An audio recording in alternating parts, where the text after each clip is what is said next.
welcome to episode 249 of Board Game Blitz, a podcast about all things board games that you can listen to in less time than it takes to figure out how to get little miniature figures printed in China.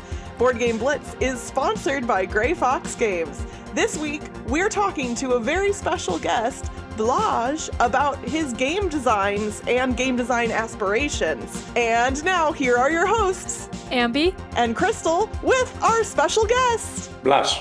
Today, we have a special guest on. Yay! Yay! I've talked about on the podcast before the puzzle book LOK. I've also done a playthrough of the game All Is Bomb, which is a free print and play solo card game. So that's on our YouTube channel. And I've played a bunch of other games from this designer. So we have Blaž with us today. Do you want to introduce yourself? Hi everyone. I'm Blaž Gracar. I come from Slovenia and I design games. Yes, all sorts of games. Well, thank you so much for joining us today. Yeah, of course. A pleasure. Absolutely. All right. So as I mentioned, I talked about LOK on the podcast before. LOK is a puzzle book. It's kind of like a word search with like lots of, what is the genre called? I'm not sure what the genre is called. Probably Rule discovery, I guess. Rule discovery, yeah. Yeah. This is the best term for it. And you have lots of other books too. There's like Abdec also, which I have played, which was harder for me. There's newer ones, Workworkwork, and you're coming out with a more board gamey one called Herd, which is still like a puzzle book. But before we talk about all of those, we want to talk about you in board games, maybe. So what board games do you like playing? Because this is a board game podcast. Yeah, well, I usually like smaller games, something that's not too much of a table hog. And for the past few years, I've gravitated towards two-player and solo games. But I also like big, splashy party games. I think my favorite is Wavelength. Oh, yeah, Wavelength is great. Yeah. But also some of the more thinky party games. I mean, Letter Jam. Oh, yes. We're big fans of Letter Jam. I'm not sure if I would classify it actually as a party game. Yeah. We've discussed this before, too, because, when it came out, a lot of people were calling it a party game, and we were like, just because you can play it with 7 people does not make it a party. Yeah, true. It's my kind of party, though. I mean, it is. It's a nerd party is what it is. Yeah.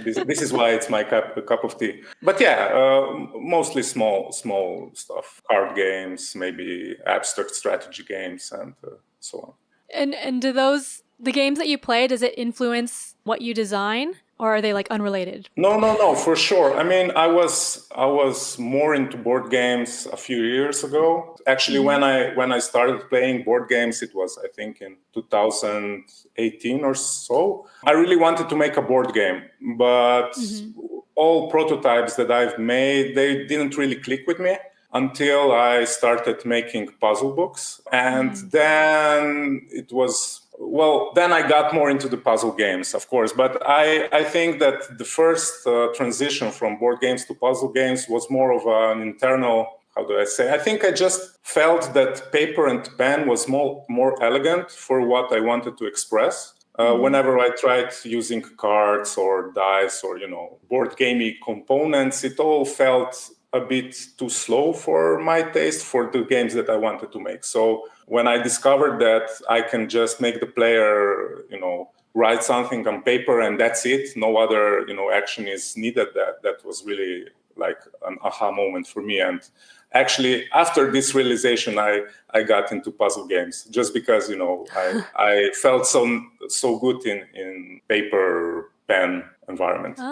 There's something in the simplicity of it, right? Because then the only complexity really that exists is in the puzzles themselves. You're not having to both get through, how do I use these components in the process of playing this game? There isn't any barrier to entry there, right? So I think for somebody like you that seems to be very, puzzle-minded and the puzzle is kind of the key, that makes a lot of sense. But it's neat to hear that, like, over time, the way you've approached it has evolved a little bit. I imagine that's an interesting journey to go on as a game designer, where the way you view games and the way you make games changes over time.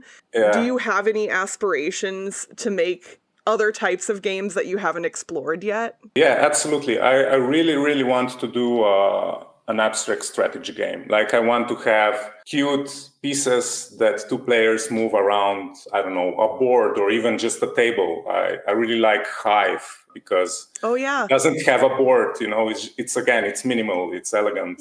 You just have the pieces and you put them together, and this design environment, this abstract strategy game stuff really inspires me. So I do hope that I'll make something. But it's very hard to come up with a good mechanic for a two-player abstract strategy game, because it's similar to making a puzzle system, because you really want to have as few rules as possible, and every one of them should be, a hit, just something that really sticks. So yeah, not there yet. Well, it sounds like you're definitely on your way. Yeah, and so far all of your games are one player, right? Well, technically, All Is Bomb, which is a card game. That's solo or co-op or something, I think. Yeah, it is co-op, but now for two players. But now that I'm making the second edition for it, I actually am considering eliminating the two-player mode, just because it doesn't click as well as the one-player mode. On that note, you're getting a second edition of All Is Bomb. So how do you decide when a game is finished? Yeah, I mean, All This Bomb is probably an exception, just because when I made All This Bomb, I was still uninspired. I mean, I was fresh. I didn't publish anything yet. I hadn't had my games unstuck, like I now have LOK and other puzzle books. Basically, I just want to have an officially printed version of All This Bomb, because I really like the game. And I also think that it's very expandable, and that I could do more with it. Now that some time has passed, I think that I could, maybe make more expansions, or maybe even make another story within the system. But otherwise, I don't think that I'll return to the other designs. But yeah, for the question, when do I know when to finish a game, when to finish development? Well, that's a good question. I usually just feel it. I say, okay, I made my mark with this game. I've said what I wanted to say. And I mean, especially with puzzle books, I think that when making a board game, it's a bit different, because you can fine tune and tweak the mechanics, ad nauseum. But with a puzzle book, you usually have a narrative, you have an arc, and when you're going to the last puzzles, when you're exploring the last mechanics. It's sort of natural in this aspect.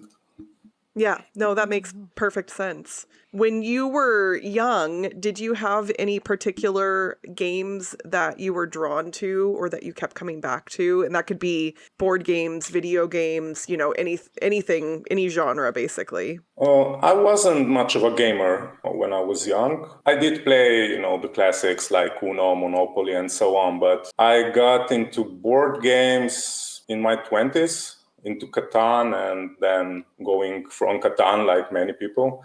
And I remember I just had like a nostalgia moment. I want to, sit around the table with some people and play something. And I went into a store, bought Catan, and then we had a few sessions, and it really clicked with me. I really liked the experience, so this is why I got into board gaming. But before that, not really. I mean, I did play video games, but more like I opened up a game once per week, once per 2 weeks, something like that.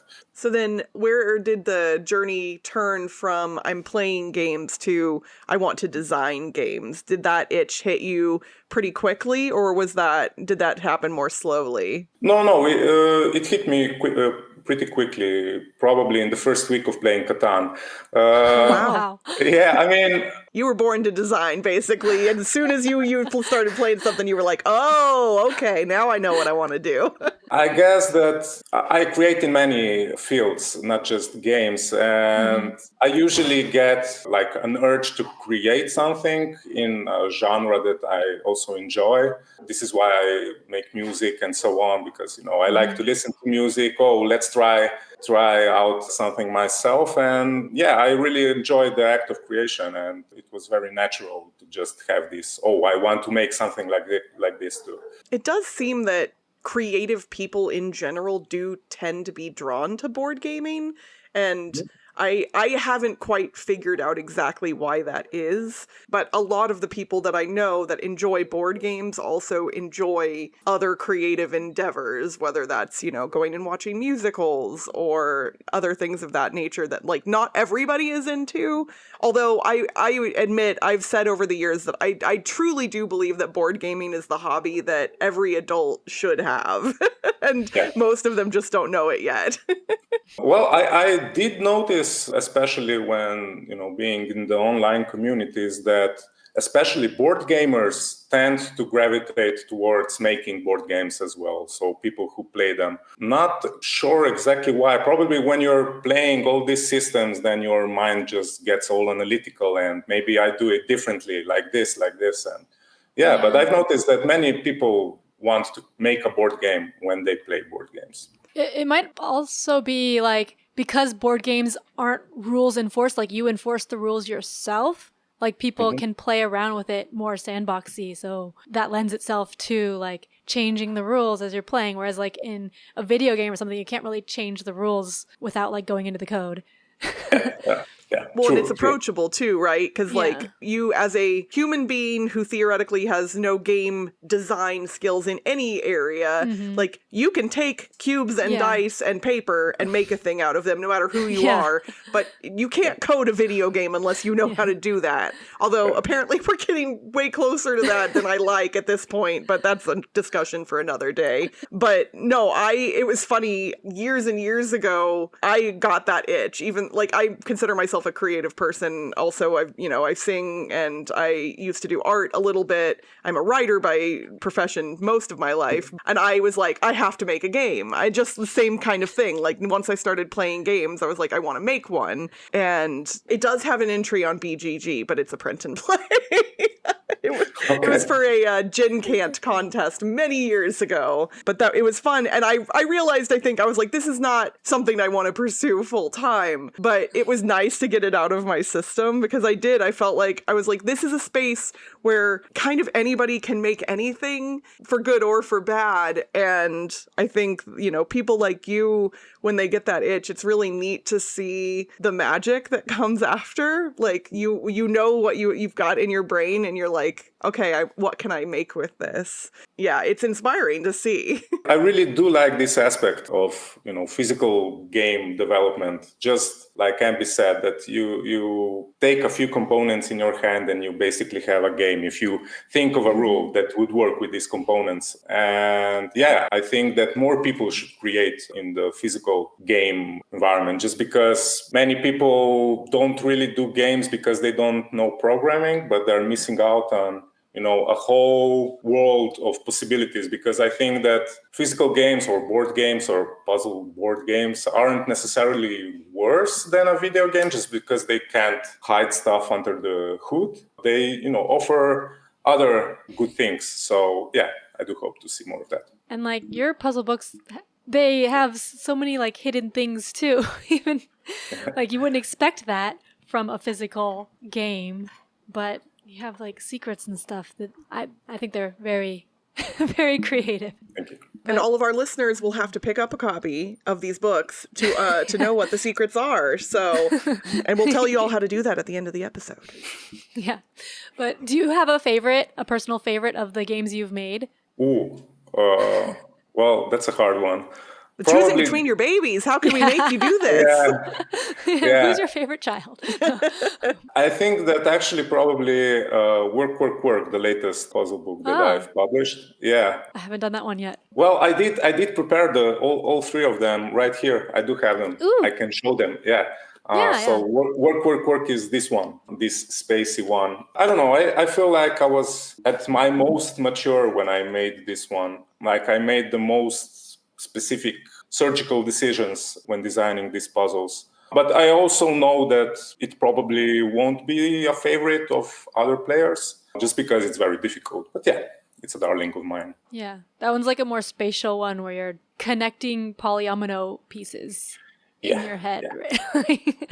I mean, well, this is what I really like about Workworkwork, because yeah, on paper, it is about very hard visualizations, but I tried to design the puzzles in a way that you could break them open just with logic. So you are sort of learning about different approaches to puzzles, different logic tricks that you can pick up, which I try to teach through the sequence. And basically you build up a toolkit of different approaches that make the visualization part easier. So this is why it's also called work, because you're working, you're working hard to get to your goal, but it is obtainable in a very satisfying way. I hope I try to make it like that. Do you find it hard to come up with the names for your games, or do they just come?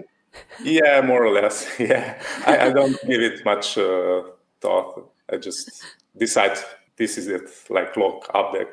Yeah, I love it because I know there are other publishers who struggle endlessly to name their games. Yeah. Oh, what about the name? Is it Letibus? Letibus? How do you pronounce that? Well, I say it Letibus, but I'm fine with English pronunciation of it, of course. The name means like a flying bus in Slovenian. Oh, okay. Sort of. It's connected to a dream I had a while ago. I just really like it. I like the visual of a flying bus. I don't know why. And yeah, I think some people in your Discord and also me didn't realize that the little logo was a bus until we saw on your YouTube channel the animated intro that you made of it. I think it's oh, that's the name. When you're coming up with individual puzzles, what's your process like? Do puzzle ideas kind of just enter your brain kind of fully formed, then you just need to get them down? Or is it I know what I want the end result to be, and now I need to figure out how to get there? What's your design process like when it comes up to creating puzzles? So at the start, I usually, fish for a good inspiration just for the whole system. And this is usually, a moment that I just feel that something is correct, something sort of feels right. Sounds nice in my brain before I even put anything to paper. And then I try out with a puzzle or two, not really knowing what I'm making, and tweak it a little bit. But then when I get into making the puzzles themselves, when I'm comfortable with the system, I usually have an idea for each puzzle. I try to make puzzles have an idea. But in those first, let's say, weeks of working on a new project, I throw stuff on the wall and I see what sticks. And some of these puzzles have a very strong energy to them, so I retain them also for the final sequence. But the deeper I go into the project, the more I'm precise, the more I know, okay, this is an aspect of the system that I haven't explored or haven't expressed yet. And I try to pinpoint it. I try to focus on it with, puzzles with a specific puzzle.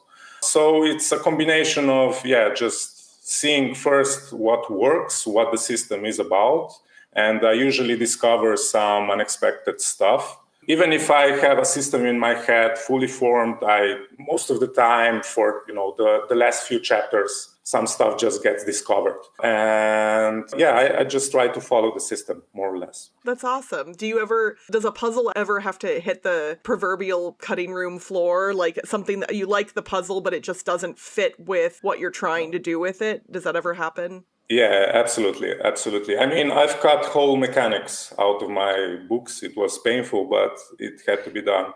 Just because the more you work on a project, the more you see how the sequence goes. You want to tell a story, you want to start somewhere and then somewhere. And, it's important to not be too long with the beginnings, to be as efficient as possible, with sort of little tricks that you pick up when making these books. So if some of our listeners right now are thinking, I've never played a puzzle book before, I don't even really know what a puzzle book is, should I get a puzzle book? What would you describe the experience as being like to somebody who's never played a puzzle book before? Just so they're like, okay, you're telling me it's a book, it's got puzzles in it. Do I just, solve puzzles in a book? Obviously, it's more than that. We know this, but, if you were trying to convince somebody to pick one of these up for the first time, how would you describe it? Well, I do think that the aspect of being away from screens is one of the biggest positives of, having a puzzle book. And just, having this small object that's full of content that you can go to the beach with on a walk and just sit on a bench and open up, or when you're having your morning breakfast. Just something that's yours, small, intimate. But I've also heard of people solving them together. So I don't know how this works. I haven't done it myself. And usually these puzzle books like mine, but also from other people, they're usually structured in a way that's gentle, that they don't just immediately trip you up. So you can basically pick up any of them and you'll slowly learn what you need to do and see if it works or not. That's awesome. Yeah, I know some people that I feel like maybe I should gift a couple of copies of your books too, because I think they would really enjoy them. Yeah, and I think your latest puzzle book might be interesting to the people listening to this podcast, because I think it's more board game adjacent, is Herd, which is releasing around the time this podcast releases, maybe before, maybe after. I'm not sure exactly when, but Herd. I'm really excited about Herd because for those of you listening to just the audio version of this and cannot see Ambi's face right now, she's glowing. She's very But I played an early prototype copy, and then I've been trying not to follow along. I'm in the Discord where you talk about design stuff, and then I see it and then try not to read it all. But in Herd, you have these figurines that look really neat. They're 3D figurines that you move around on a board. I have the figurines. I don't have the book here. But once again, this is another reason to go look us up on YouTube for those of you listening to just the audio version, because we're going to get to see the figurines. I hope the camera will pick them up, especially their faces. I'm not sure if the face is visible. They have little faces. Oh, yeah. So these are, basically we have two different types of figurines. We have the sheep figurines. Oh, we don't see the little faces, sorry. The little face is harder to see on the white one. I see a little bit of it. And basically, it's they can stack, And we also have a 3-part and a 2-part type of chip. Yeah, so in this puzzle, you're stacking them and sliding them around on this grid paper on the page. So it's kind of like a board, but it's a book, like Stuffed Fables or something, where you have the book with the board. And then you're sliding it around and trying to get the pieces to certain spots by sliding them. And you stack them and slide and move. And so, I played an early prototype and that was fun. So I'm excited. The figurines look really cool. They do look really cool. Mm-hmm. Thank you. But that seems more board gamey because it has more physical components than just pen and paper. Yeah. After I made Abdec, which was the second puzzle book that I've published, Abdec is a piece packing puzzle book. You're drawing in the pieces, but basically you could also play it with little pieces that you put on the pages. And this got me thinking, how could I expand on actually having physical pieces with a puzzle book? And I also wanted to explore the genre of smart games, or Think Fun, I think, is one of the... Yeah, I love those. I also really enjoy them, but I felt a lot of the times that each puzzle didn't really have an identity. You just had a board and then you recreated each setup and it all looked a bit the same. So I thought that I could, make this a bit more interesting by having each grid on its own page. And I could go crazy with the illustrations or, just the positioning. So this is sort of what started Herd. And just a quick shout out to Vojta Karen, who actually designed these models, these figurines. He's also part of the Letibus Discord, of my Discord, and he saw the early prototype, which only had an illustration of the figurines, how I sort of imagined them, like this egg shape. And he basically made them for his own fun. And we started collaborating. So he tweaked them a lot. He made them new faces because I changed design during the development. But just shout out to Vojta. So with Herd, what have you learned from making a more physical product? And would you do another one like that? Another more board gamey one? Yeah, Herd was quite an interesting project for me because I thought that it would be finished almost a year ago, actually in February. So 8 or 9 months ago. But then everything got postponed because of production problems. And I learned a lot just about, working with a Chinese factory and making some bigger decisions in terms of, making games and having a small publishing company. And it just pushed me into the cold water. And I learned really just from getting this project out a lot. And I think that I will make a similar game just because now I have the know-how. And I do think that with the decisions that I made during the development of Her, that I now will make better decisions with something similar. Mm-hmm. So this is what also excites me, to make something like Her 2 or not sure what. I do like the system a lot, but I do think that there's still room to expand. So let's see. I'm excited. And also, when I spoke about wanting to make an abstract strategy game for 2 players, now I have the knowledge to even make this, because it's figurines, it's a box, you need to package it. Now I know how to do it. Yay! Yeah, that barrier to entry, once you get past that, I imagine that it takes a lot of the stress out of the idea of just making another game.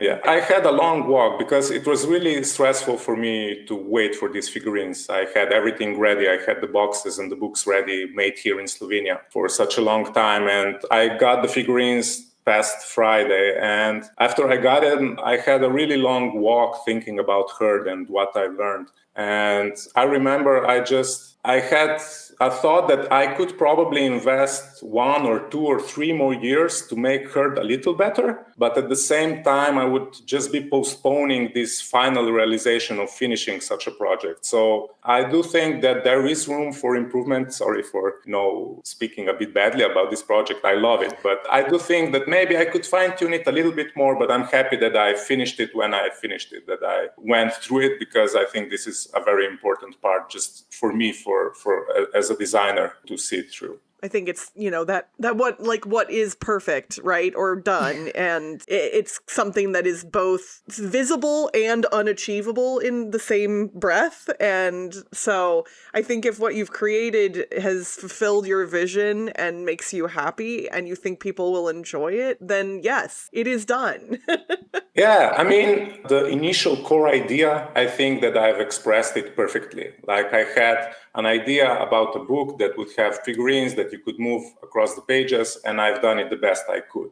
Like, the fine-tuning would be just in terms of, a few months from now or a year from now, seeing that maybe a puzzle could be moved left or right. Not big stuff, but I usually want to be very thorough. So maybe this is just my vision of it. I think it's good. I think it's a good game, for sure. No, I think that's just a sign that you have game designer brain, right? You basically, because if you were just throwing things together without rhyme or reason, then you would just do that. But because you're thoughtful in how you design games, you're always going to continue to be thoughtful about it. Even after you've made it really amazing, you're still going to think, well, could it be better? And the answer is maybe, but it's already great. So yeah, I've had a similar thing with LOK. I'm really proud of LOK as a book, but now that 3 years, I think, have passed since I released it, I really would make it differently. And at the same time, I was making LOK Digital, the digital adaptation, and I revisited all of these puzzles, and I basically had a second chance. And I think it gave me some satisfaction in this aspect. Oh, that's really neat. So there are puzzles that exist in the physical and the digital versions that are the same but different, or no? Yes. And also I've added more puzzles to the digital game and cut some from that were in the book. Okay. So basically what you're saying is if people out there only own one, they definitely have to get the other because they are different experiences. Absolutely. Yeah, I've played both. And there are mechanics that can only work on paper, and there are mechanics that can only work in the digital space. Yeah. So, Blaž, first off, we want to thank you very much for joining us today. It has been an absolute pleasure speaking with you. Thank you for having me. I really appreciate appreciated the invite. If our listeners are out there going, okay, these sound awesome, where do I get them? Where can people find more about you and your products, and where can they purchase them? Well, currently I don't have much of a distribution network, so you get everything just from my site, more or less. And this site is, well, my name, blazgracar.com, which is BLAZGRACAR.com. We'll put it in the show notes too. There will be a link in the show notes for people to click on.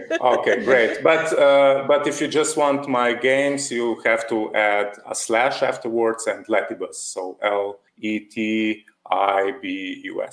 Got to follow the flying bus to get your games. Yeah. And there's a link to, there's a newsletter and your Discord server links on that website as well. Yeah. Everything is there. Everything is there. Like if you're interested in hearing like play testing progress and seeing his design progress, then join the Discord because there's a lot of that there. Yeah. Because it makes Ambi make her excited smiley face. Yes. And so.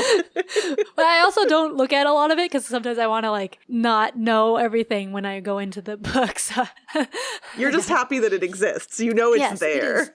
Yes, and there are other people who are more interested in like designing stuff than me. So yeah, if you're interested in like knowing all of that design work, it's a great place. Yeah, it has become a good community, I think. Lots of talented people who make their own puzzle games and share them. Yeah, there's people doing an advent calendar. Yeah, this is crazy. A bunch of users came together and a puzzle using a system of my previous puzzle books per day in December. How fun! So yeah, join the Letibus Discord if you're interested in that advent calendar. And that's it for this week's Board Game Blitz. Visit our website, boardgameblitz.com, for more content and links. This episode was sponsored by Gray Fox Games. Late pledges are still available for Vampire Survivors the board game, so head to Kickstarter now to secure your copy. And when you're doing your holiday shopping, don't forget that you get 10% off all purchases, including exclusives, at grayfoxgames.com when you use the code BLITZ10 at checkout.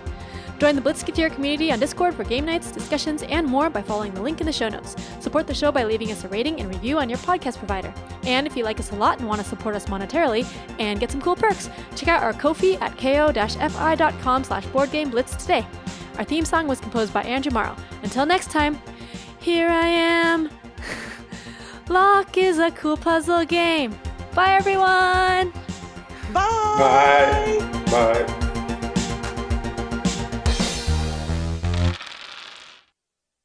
And now, here are your hosts. And, sorry. I messed up on my name. Your own name. All right, wait. Can you say it now again? Yep.